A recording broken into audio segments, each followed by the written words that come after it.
एक ही rank structure है, America की दी गई सॉरी ब्रिटेन की दी हुई सेम लेगेसी है।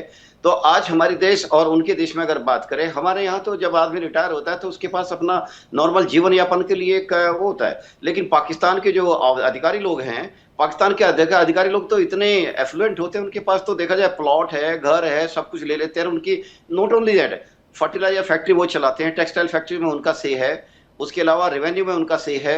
उनका तो कोई सिस्टम ही नहीं चलता विदाउट आर्मी के लिए। खैर, मैं कमी नहीं निकालना चाहता, उनका सिस्टम उनको मुबारक। इतना जरूर कहना चाहता हूं कि प्रोफेशनल आर्मी का काम होता है अपने देश की रक्षा करना और उस पर ध्यान देना, और वो अपने उसी प्रोफेशन के अंदर अपने आप को एक्सेलेंस में आगे करना। अब हमारे यहाँ पे जितना डिफेंस बजट है, ये पूरी दुनिया को मालूम है, हम किसी से नहीं रखते। पाकिस्तान के पास क्या है, जो पैसा आता है बजट के अलावा भी, जो उसके 20 में साल के बीच में पैसा आएगा, लेकिन वो पैसा काफी डाइवर्ट होता है दूसरी एक्टिविटी में, जिसमें आतंकवादी गतिविधियां है, आतंकवादियों के घरों को पैसा देना, आतंकवादियों के उनकी जो बेसिकली उनके अंजाम देते हैं उनके मकसदों को, उनके घरों को, जैसे कि कसाब था, कसाब वाले के घर वालों को पैसा देना, जो कि पंजाब प्रांत में रहता था, उसका फरीद नगर या फरीद कुछ ऐसा कुछ करके गांव था। कहने का मतलब है कि अगर ये पैसे को ठीक से लगाए, अपने जवानों के लिए लगाए, उनके वेलफेयर के लगाए, तो इसमें किसी को हर्ज नहीं है। बात ये होता है कि पाकिस्तान के अंदर जो एक खासकर एक ऐसा ग्रुप है कि जो अपने फंड्स को डाइवर्ट करता है दूसरी एक्टिविटीज के लिए, नाम देता है उनको डिफेंस बजट या दूसरी इस टाइप का लीगल हेड देता है। इनके अंदर तो देखिए, पाकिस्तान की आर्मी जो है, आर्मी के अंदर भी ऐसे स्ट्रक्चर्स हैं कि जो इलीट क्लास है, यानी ब्रिगेडियर एंड अबव, उनके पद ऐसे हैं कि जो शायद मेरे ख्याल से वर्ल्ड की प्रोफेशनल आर्मी में कम लोगों के पास होते हैं। और मैं फिर ये कहता हूं कि उनका स्ट्रक्चर उनको मुबारक। हम तो ये चाहते हैं कि वो कम से कम इलीगल एक्टिविटी में ना उलझे और हमारे साथ एक कम से कम आतंकवादी चीजों को बढ़ावा ना दे। जी मीनाक्षी। ठीक है। मेजर नदीम, पिछले दिनों एक तस्वीर, एक वीडियो बहुत जबरदस्त तरीके से वायरल हो रहा था, जिसमें एक सैनिक ये बताने की कोशिश कर रहा था, पाकिस्तान का ही सैनिक था, कि 6 महीने से कोई सैलरी नहीं मिली है। यानी इसकी जरूरत बहुत पहले से थी, लेकिन अब जाकर के ये पूरी मांग हो पा रही है। एसके मलिक साहब ने बहुत अच्छी बातें की और यही कहा कि अगर ये किसी की वेलफेयर है, सोल्जर्स की है, same type of legacy army है, तो ये होना चाहिए। और ये दोनों आर्मी ऑफिशियल्स हैं, both of them bear me out, कि it is not at all possible कि किसी को सैलरी ना मिले, क्योंकि ये सैलरी जो है ये एक अलग डिपार्टमेंट का हेडेक है, और वो ये बैंक में आती है, चाहे सोल्जर की हो, चाहे जनरल की हो या चीफ ऑफ आर्मी स्टाफ की। हमारे तमाम सैलरीज जो है डिस्पर्स होती है, कहीं पर भी इस तरह से कैश नहीं दिया जाता कि सैलरी नहीं, उसके अकाउंट में ऑटोमेटिकली डिस्पर्स होती है और ये खजाने से आती है। और ये जो आर्मी का बजट होता है, it is part of that. इसमें आप डिस्पर्स में, इसमें आप कोई जो एम्बेजलमेंट और कोई ये गबन और इसके पैसे में कुछ नहीं कर सकते। ये दोनों मिलिट्री ऑफिसर्स इस बात को अच्छी तरह से जानते हैं। हाँ, जो बजट है, प्रोजेक्ट्स हैं, बाइंग ऑफ इक्विपमेंट है, मटीरियल है, उसमें लाइकली चांसेस हो सकते हैं। और लेकिन आप देखिए कि इस मीगर रिसोर्सेज के बजट में, आप हमारा बजट ही सुन लें तो आपको हंसी आएगी, शर्म आएगी। लेकिन अल्हम्दुलिल्लाह इस मीगर रिसोर्सेज के साथ देखें, $8 बिलियन का बजट, अभी जो हमारा बजट हुआ है वो 1804 अरब रुपए का है, यानी 18 खरब रुपीस का, 1804 अरब रुपए का। इससे पिछले, और ये जो अभी इंक्रीज हुआ है जो आप बात कर रहे हैं, इसमें 204 अरब रुपए की सिर्फ 220 अरब रुपए की। आपने एक बार बताया था इसी डिबेट में, तो मेजर नदीम शेख, इसी के साथ एक और सवाल ले लीजिए। आपने एक डिबेट में मुझे ये भी बताया था कि आप स्टूडेंट्स को पढ़ाते भी हैं, तो आप जरा मुझे ये बताइए कि ये बजट जो इतना बड़ा बड़ा घोषित किया गया है, ये आएगा कैसे? देखिए, अल्हम्दुलिल्लाह पाकिस्तान के अंदर तो ये बहुत ही कम परसेंटेज है जो आर्मी इस वक्त इनको यूटिलाइज करी। मैं वही आपको बताना चाह रहा था कि टोटल 1804 खरब रुपए का बजट है पूरी आर्मी का। इसमें एयरफोर्स, नेवी और पाकिस्तान आर्मी शामिल है। पाकिस्तान आर्मी का जो बजट है, अगर आप बात कर रहे हैं जिससे आप लोग ज्यादा डरते हैं, तो वो जो है वो 824 अरब रुपए का, 824 अरब रुपीस पाकिस्तानी रुपए की बात कर रहा हूँ। आपके मुकाबले में देखा जाए, आप लोग का $96 बिलियन का बजट है, अगर हम डॉलर्स में करें तो पाकिस्तान का $8 बिलियन का बजट। बट रिस्पांस देखें आप, प्लीज इस रिस्पांस को कंपेयर करें। ऐसी बात नहीं है, मैं खुद फौज में देखे सर्व किया है, और अल्हम्दुलिल्लाह देखिए मैं खुद इंडिया से माइग्रेट हुआ हूँ, फैमिली से हूँ, उर्दू स्पीकिंग, लेकिन मैंने वहां पे बहुत सी बातें सुनी, तासुब, रेसिज्म, पैसा, लेकिन मैंने कोई ऐसी चीज देखी। मैंने हेडक्वार्टर्स में सर्व किया एज एसओ, कोर कमांडर्स के साथ। मैंने chief of the army staff secretariat में सर्व किया एज एसओ। तो अल्हम्दुलिल्लाह आई हैव नॉट सीन, ये अच्छी तरह जानते हैं, ये दोनों ऑफिसर्स भी रहे, कि कंट्रोल, मॉनिटरिंग, बहुत सख्त है। इन इदारों में इस तरह की चीजें होना छोटे लेवल के ऊपर खासतौर पर, बहुत हाई लेवल पर भी बहुत मुश्किल है, बिकॉज हर चीज में लोग सोल्जर्स इन्वॉल्व होते हैं, ठीक है, लोग ब्रिगेडियर involved दत्ता होते इसका जवाब देंगे जी। मैं मेजर नदीम की बात से मतलब इत्तेफाक रखता हूँ, जी क्योंकि सर। देखिए आई ऑल्सो मैं उनका एहतराम करता हूँ, और एक सोल्जर होने के नाते, क्योंकि देखिए कोई भी ऑफिसर ऐसा है कि उसका सबसे पहले एम ये रहेगा कि साहब मेरे जवानों को जो उसके मतलब जो उसका हक है या जो उसके हुकूक हैं वो उसको मिलने चाहिए। क्योंकि मैंने जैसे पहले ही कहा था कि भाई दोनों जो सेनाएं हैं वो इंडियन जो आर्मी थी erstwhile, उसके ही ऑफशूट हैं। तो यहाँ सबसे पहले यही सिखाया जाता था, अभी भी हमारे यहाँ इंडियन मिलिट्री एकेडमी में यही कहा जाता है कि you see the nation comes first, then second priority is given to the the men you command, and last is always as an officer your own safety, honor, and your welfare. तो इसमें सबसे, लेकिन unfortunately क्या है कि जो Pakistan army का जो कहते हैं ना कि पॉलिटिसाइजेशन इतना हो चुका है और उनको इतना खून लग चुका है, क्योंकि देखिए हर जो तिजारत है उसमें पाकिस्तान आर्मी के जो सीनियर अफसरान हैं उनका उसमें शेयर है। आप देखिए एनएलसी है जो उनके यहाँ जो नेशनल लॉजिस्टिक सेल है, उसके अंदर इस तरह के कई मतलब देखिए जहां आदमी होगा भ्रष्टाचार होगा, लेकिन इस तरह से डायरेक्ट इन्वॉल्वमेंट जो है वो मतलब एक काफी चिंता का सबब है। क्योंकि किसी भी आर्मी के लिए सबसे बड़ी देखिए उसका जो चैलेंज रहता है वो रहता है उसकी सैलरीज और पेंशन। इंडियन आर्मी भी काफी उस पर गौर और चिंता और चिंतन कर रही है, क्योंकि कैसे किसी आर्मी को मॉडर्नाइज किया जाए। तो यहाँ सबसे बड़ी चीज ये रहती है, क्योंकि अब एक वो कहते हैं ना कि हर देश के पास एक आर्मी होती है, पाकिस्तान एक ऐसा मुल्क है जिस आर्मी के पास एक देश है। तो ये जो कहते हैं कि साहब अब उनको इस तरह से वो हो गया कि साहब हर चीज में हमारा शेयर होगा, हर चीज में हमारा दखल होगा, हर चीज में हम कंट्रोल करेंगे।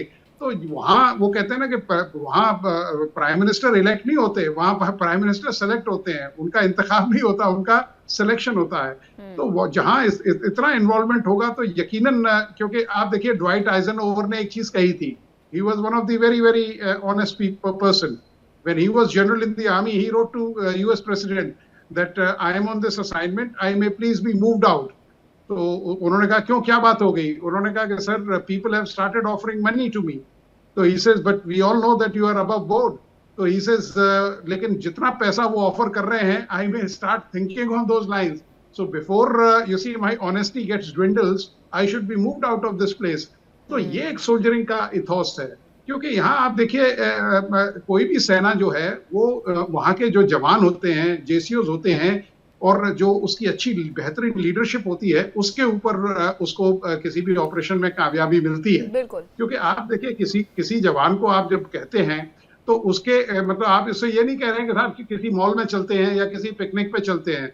जब आप वहां से गोलियां आ रही होती हैं, जब आप उसे कहते हैं कि हाँ yes you have to lay down your life, तो वो आपको तभी फॉलो करेगा जब उसमें मुकम्मल ट्रस्ट होगा। और मुकम्मल ट्रस्ट जब भी होगा जब उसे मालूम है कि मेरा ऑफिसर जो मुझे हुक्म दे रहा है या मेरा जो वेलफेयर है वो बिल्कुल सर्वोपरि है और सबसे ऊपर है। हाँ, लेकिन आपने तो एक बात बहुत सही कही ब्रिगेडियर दत्ता। डॉक्टर सज्जाद बुखारी से मैं इसका जवाब चाहूंगी कि पाकिस्तान की आर्मी में राजनीतिकरण इस तरीके से हावी हो चुका है कि उस तमाम जो आपने पैसे बढ़ाए उसका इस्तेमाल हो भी पाएगा, नहीं भी हो पाएगा। मुझे लगता है कि वहां के सैनिक भी इस बात को लेकर के वरिड होंगे। देखिए अक्सर क्रिटिसिज्म का सामना करना पड़ता है हमारी जो मिलिट्री की आदत है, और ये एक अनफॉर्चुनेट बात है कि जी उनका इतना ज्यादा बजट है। अब जब मेजर साहब ने आपके सामने ये बजट रखा कि हमें अपने से 6 गुना ज्यादा दुश्मन जो है, बड़े साइज के दुश्मन का सामना है, जिसका $1 ट्रिलियन जो है और जिसका डिफेंस बजट है। एक तो मैं एक ब्रिगेडियर साहब आपको थोड़ी सी वजाहत करता चलूं कि यहाँ पे हमारे जो सिपाही होते हैं या हवलदार होते हैं उनके लिए आर्मी वेलफेयर ट्रस्ट के नाम से हाउसिंग सोसाइटीज हैं पूरे पाकिस्तान में, ताकि उनकी लाइफ को जो है सिक्योर किया जाए। एक तो मैं आपको ये बताता चलूं, ये बड़ा एक इंपॉर्टेंट नुकता है। दूसरा बात ये कि हम कभी भी अपने फौजी को रिटायर्ड नहीं कहते हैं, क्योंकि हम हमेशा से उनकी इज्जत की निगाह से देखते हैं। कंपैरिजन सिर्फ हम इस तरह करते हैं कि जब हम अपने फौजी जवान को इंस्ट्रक्शन देते हैं तो हम कहते हैं कि आपने अपनी टेरिटरी की हिफाजत करनी है अपनी जान की परवाह किए बगैर। लेकिन जब आप राष्ट्रीय राइफल को इंस्ट्रक्शन देते हैं तो आप कहते हैं कि कश्मीरी महिलाओं की और दलित खवातीन जो है उनकी आपने इस्मत दरी करनी है और उनका रैप करना है। सिर्फ ये फर्क है हमारी और आपकी। आर्मी में। ये एक डॉक्टर बड़ा सज्जाद वाज़ेह बुखारी, तौर पर मतलब एक अच्छा खासा इंटेलेक्चुअल बेस का बातचीत चल रहा है, लेकिन आपको उसमें आकर के जहर उगलना ही है। आप मीनाक्षी जी, क्या कर रहे हैं पीओजेके में, everybody knows, even world knows, फिर भी आप वही बातें दोहरा रहे हैं। कोई ऑफिसर ऐसी इंस्ट्रक्शन नहीं दे सकता, चाहे वो इंडियन आर्मी का हो चाहे पाकिस्तान का। मैं समझता हूं नहीं, मेजर शेख नदीम उस बात का खंडन कर रहे हैं। नहीं, ये हमारी बहुत गलत बात है। एक अच्छा ऐसा खासा possible डिस्कशन चल रहा है, आप खुद मान ऐसा रहे हैं कि possible आप कितना बजट रख रहे हैं, सामने वाला कितना बजट रख रहा है, और उसके मुकाबले में आप कहाँ खड़े हुए हैं। तो झूठ को झूठ ही रहने दीजिए, उसको सच बना करके चीख करके 4 बार में वो सही नहीं हो जाएगा। कर्नल मलिक, मीनाक्षी देश जी, की अर्थव्यवस्था देखिए, गर्त में है, और ये आपके मानने ना मानने से डॉक्टर सज्जाद बुखारी वो झूठ नहीं हो जाएगा। अगर आप एक बजट का ऐलान कर रहे हैं तो आपके यहाँ के सैनिक उस बात से खुश होंगे, लेकिन उस बात से चिंतित भी होंगे कि वो पैसा वहां तक पहुंचेगा या नहीं पहुंचेगा। उस बात को आपको जितनी जल्दी वो स्वीकार कर लेंगे, आपको ज्यादा अच्छा होगा। चुनावों के दौरान जब आप खड़े होंगे तो आपको ये ज्यादा अच्छी हकीकत के तौर पर लोगों के सामने रखने में आसानी हो जाएगी। सोशल मीडिया पे वीडियो क्लिप्स मौजूद हैं कि आपके सिपाहियों ने खुद ये बातें कही और हैं कि डॉक्टर मैंने नहीं शेख की हैं, नदीम, इंसानी हकूक no council no not Sajjad possible. Bukhari, Sheikh Nadeem, major Sheikh Nadeem इस बात को झूठ बोल रहे हैं कि मतलब कोई भी ऑफिसर इस बात को लेकर के कभी भी ये देखिए, करेगा। सोशल मीडिया पे तो दर्शीलें ऑफिसर चलती रहती है, रैंक सारी चीजें सही होती हैं कर रहे क्या? हैं। मैं मिलिट्री डिसिप्लिन का जो है वो ताबे नहीं हूँ, मैं जर्नलिस्ट हूँ, मैं हकायक पे बात करूंगा। मैं इंसानी हकूक काउंसिल की आप रिपोर्ट जर्नलिस्ट हैं, एग्जैक्टली। अच्छा हुआ आपको याद आ गया, तभी मैं कह रही हूँ कि हर वायरल वीडियो सही नहीं होता है मिस्टर जर्नलिस्ट, हर वायरल वीडियो सही नहीं होता है। कर्नल मलिक, मीनाक्षी जी, ये बहुत ही शर्म की बात है, बहुत शर्म की बात है कि जो वर्ड इन्होंने यूज किया है वो इंडियन आर्मी के लिए। इंडियन आर्मी वो है, आप एग्जाम्पल बता, छोटा सा एग्जाम्पल बताता हूँ, ठीक है। हमारी पॉलिटिकल टॉप मोस्ट जो डिसीजन मेकिंग बॉडी है टर्की में, टर्की ने हमारा जिंदगी में कभी साथ नहीं दिया, कभी नहीं दिया, और हमेशा पाकिस्तान के खड़ा होता है। एटलीस्ट जियो पॉलिटिकल लेवल पाकिस्तान के साथ खड़ा रहता है, कश्मीर पे हमेशा हमारे खिलाफ बोलता है, और हमारी जो जनरल असेंबली है वहां पे हमारे खिलाफ ही बोलता रहा है। हमने, इंडियन आर्मी ने जो नाम कमाया टर्की के अंदर 2-2.5 साल पहले जो वहां पे भूकंप आया था, मैं एग्जाम्पल कोट कर रहा हूं, ऐसे अनेकों एग्जाम्पल भरे पड़े हैं। भारत जैसे कि, तो ये देखिएगा वहां की जो महिलाएं हैं, वृद्ध महिलाएं हैं, उन्होंने मतलब हमारे लिए क्या क्या मैसेज दिए, पूरी वीडियो के पूरे वायरल है। और ये बात आपकी बात सही है कि हर वीडियो जो पड़ी है सोशल मीडिया पे, हमें अपना दिमाग लगाना होता है, बुद्धि का लगानी होती है कि किसमें कितना कंटेंट सही हो सकता है, कितना ग्राउंड स्टैंड करता है। ब्रिगेडियर विनोद ने बिल्कुल साफ साफ बताया, भारतीय आर्मी के 3 ही मोटो हैं। First thing, your country come first always and every time. Second, your jawans and troops you command, and third is your own welfare last every and always and every time. देखिए, हम इस ethos पे चले हैं, और हमें आपकी army आपके देश के है, अच्छी बात है, आपकी आर्मी भी काबिल तारीफ होगी, क्योंकि इसलिए होगी कि वो भी अपने देश के लिए काम करती है। हम इतना ही चाहते हैं कि आपके जो प्रोपेगेंडा है, मशीनरी, उसको आप थोड़ा सा फिल्टर करें, तो हमारे और आपके बीच में विचार ज्यादा अच्छा शुद्ध होके आएगा। अगर हम एक दूसरे के प्रति ये कह कि भाई आर्मी को ये हुक्म दिया था, कभी नहीं हो सकता। हमारी आर्मी ने कश्मीर की वृद्ध महिलाओं को अपने कंधे पे बैठाकर पानी से निकाला है। आपको भी याद होगा श्रीनगर और जम्मू की 2014-15 की जो भीषण बाढ़ आई थी, उसमें देखिए एक जवान, 2 जवान हाथ का कैसे गुच्छी बनाकर वहां की महिलाओं को, बच्चियों को अपने हाथों पे बैठाकर कैसे पानी में निकाल रहे थे, आज भी अवेलेबल है। तो मैं मीनाक्षी जी ये कहना चाहता हूं कि हमारी वेलफेयर स्कीम पूरे जेएंडके के अंदर पूरे दुनिया ने देखी है, और ये टेस्टिमनी है कि कितनी वेलफेयर ओरिएंटेड आर्मी होती है। हाँ, इतना जरूर है कि हम दुश्मनों के खिलाफ अपनी प्रोफेशनलिज्म में कभी जरा सी भी कमी नहीं छोड़ते। अनलाइक पाकिस्तान के जो वहां के ऑफिसर्स हैं, वो अपने जवानों के बॉर्डर तक छोड़ के भाग जाते हैं, तो यहाँ पे थोड़ा सा फर्क आ जाता है। जी मीनाक्षी जी। ब्रिगेडियर दत्ता कुछ कह रहे थे। अच्छा, मैं 2-3 पॉइंट बताना चाहता हूँ। पहली बात तो कर्नल मलिक ने बिल्कुल साफ और वाज़ेह कर दिया है। देखिए, सोल्जर का सबसे बड़ा धर्म होता है कि वो अपने देश के लिए लड़े, और सोल्जरिंग के मैं कारगिल युद्ध में था। आपके यहाँ फ्रंटियर फोर्स के लेफ्टिनेंट कर्नल अकरम रजा थे, उन्होंने वायरलेस पे उनकी यूनिट की काफी कैजुअलिटीज हुई, तो उन्होंने हमारे कमांडर साहब को ये बताया, मैसेज दिया कि साहब मैं उस यूनिट को कमांड कर रहा हूँ जिसमें कभी मानेकशॉ कमीशन हुए थे, एंड मेरी कैजुअलिटीज जो हुई हैं मैं उनकी बॉडीज लेना चाहता हूँ। और आप बिलीव नहीं करेंगे, temporary cease fire was declared, a guard of honor was given to those soldiers and they were handed over with lot of respect and pride. One. Secondly, आप देखिए कैप्टन करनाल शेर इतनी बहादुरी से लड़े हो, और उनका साइटेशन ब्रिगेडियर बाजवा ने खुद लिखा, और उनकी पॉकेट में जब उनकी बॉडी लेके गए तब कहा कि इन्हें पाकिस्तान का सबसे जो हाईएस्ट अवार्ड है वो दिया जाए, और उसी से उनको नवाजा गया। तो सोल्जरिंग ये कहती है, तोशा मैदान एरिया में एक मजार मिली जिसमें पाकिस्तानी ऑफिसर और उनकी जो टुकड़ी थी उसने बहादुरी से वहां लड़ा। हालांकि वो हार गए और उनका मतलब वो वहां उनको मार्टिरडम मिला, तो लेकिन उनकी मजार को उस यूनिट ने अडॉप्ट किया। आज भी उस मजार पे वहां मतलब लोग उसकी देखभाल करते हैं। तो सोल्जरिंग ये है। आपको देखिए, आप जर्नलिस्ट हैं, लेकिन देखिए किसी भी डिबेट का मतलब ये नहीं है कि हम किसी चीज को मतलब एक आप अगर बड़ी लाइन खींच देंगे तो कोई दूसरा जो लाइन है वो छोटी हो जाएगी।